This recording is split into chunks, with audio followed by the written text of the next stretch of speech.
कि आज अंग्रेज मुसलमान क्यों नहीं हो रहा? इसलिए कि वो तेरा मौलवी नहीं सुन रहा, वो तेरी हिस्ट्री पढ़ रहा।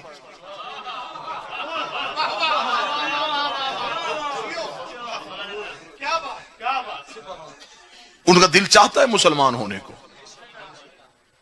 लेकिन जब वो मुसलमानों की तारीख पढ़ते हैं तो वो बंद कर देते। वो कहते नहीं, ये सबसे बड़े दहशतगर्द है, इन्होंने तो सरों के खोपड़ियों के मीनार बनाए हुए हैं।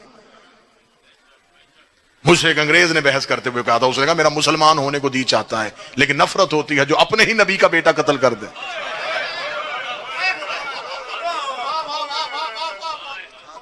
उनसे हम इस्लाम कैसे दें? अगर आज भी दुनिया में इस्लाम मनवाना चाहते हो तो सिर्फ एक ही किरदार है जो दुनिया के सामने पेश कर सकते हो, वो किरदार आले मोहम्मद है। सिर्फ एक ये किरदार हैं जिनको जहां चाहो पेश कर सकते हो। मुसलमान होना चाहते हो, इनके किरदार पढ़ो, देखो यहां जुल्म नाम की कोई चीज नहीं, यहां तकब्बुर नहीं है, यहां सर नहीं काटे जा रहे, यहां किसी का घर नहीं जलाया जा रहा, यहां बादशाहत का लालच नहीं है, यहां हुकूमत की तमन्ना नहीं है। लेकिन जिन चीजों से लोगों को मुसलमान करना था वो नाम ही तारीख से मिटा दिए गए।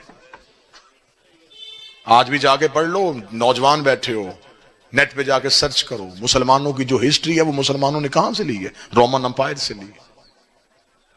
मुसलमान तो अपनी तारीख छोड़ आए थे, दरियाओं का पानी काला करवा दिया था इन्होंने अपनी तारीख से, भरे के भरे कुतुब खाने छोड़ के आ गए थे मुल्क फतह करने के चक्कर में। दश्त तो दश्त है, दरिया भी न छोड़े हमने, बहरे जुल्मात में दौड़ा दिए घोड़े हमने। मुसलमान मुल्क फतह कर रहे थे, इन्होंने इंसानियत को फतह नहीं किया। जहां जहां से गुजरते गए खित्ते साथ मिलाते गए और किरदार आले मोहम्मद को पाश पाश करते गए। वजह यह हुई कि लोगों ने बादशाहों के किरदार को इस्लाम समझ लिया। मुसलमान अपनी तारीखें छोड़ आए थे, ये तो ईसाइयों ने उठाई वहां से, और वहां से उठा के ये दुनिया का एक मुल्क है हॉलैंड, वहां एक शहराज भी डिच है, वहां सबसे पहला प्रेस लगा जहां मुसलमानों की तारीख को दोबारा छापा गया।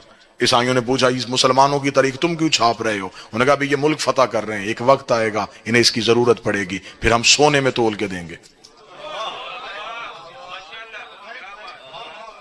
फिर जब जिले सुबहानी बैठ गए तख्त पे, फिर आप मौरखीन इकट्ठे की, हाँ भाई कहां है तारीख? उन्होंने कहा कौन सी तारीख? जिनसे हदीसें लेनी थी उन्होंने तो मार दिया, जिनके सीनों में नबी की जिंदगी थी उन्हें तो हमने दीवारों में चुना दिया, क्योंकि वो हुकूमत के रास्ते में रुकावट थे, वो तो मार दिए गए सारे। उन्होंने कहा फिर हम पिछली हिस्ट्री अगली नस्लों तक कैसे पहुंचाओगे? उन्होंने कहा अब मर्जी से लिखो, अब जो जी चाहता है वो लिखो। अब ये वजह थी जहां झूठी हदीसें बनाई गई, झूठे रावी बनाए गए, गलत रवायतें बनाई गई। आज इस्लाम इसे सिर्फ पूरी दुनिया में टेररिस्ट कहा जा रहा है, दहशतगर्द कहा जा रहा है। क्यों दहशतगर्द?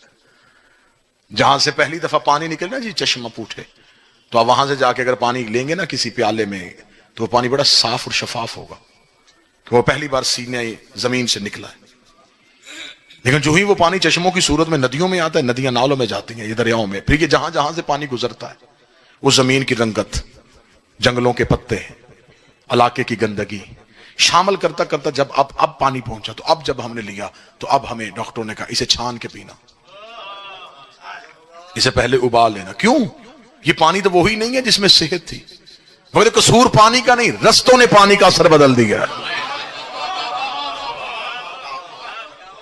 कसूर पानी का नहीं, जिन रस्तों से पानी गुजरा है उन रस्तों की गंदगी इतनी शामिल हो गई, अब ये पानी बिजाय शिफा के ये बीमारी बन गया। कसूर इस्लाम का नहीं, इस्लाम जब मक्के की चोटी से निकला, हया, वफा, इखलाक, मोहब्बत, किरदार, सीरत, लेकिन जब ये बादशाहों के दरबारों से गुजरा, इसमें झूठे रावी आ गए, इसमें गंदे बादशाह आ गए, इसमें गलत रवायतें आ गई। अब जब इस्लाम हम तक पहुंचा तो अब दुनिया ने कहा यह दहशतगर्द है।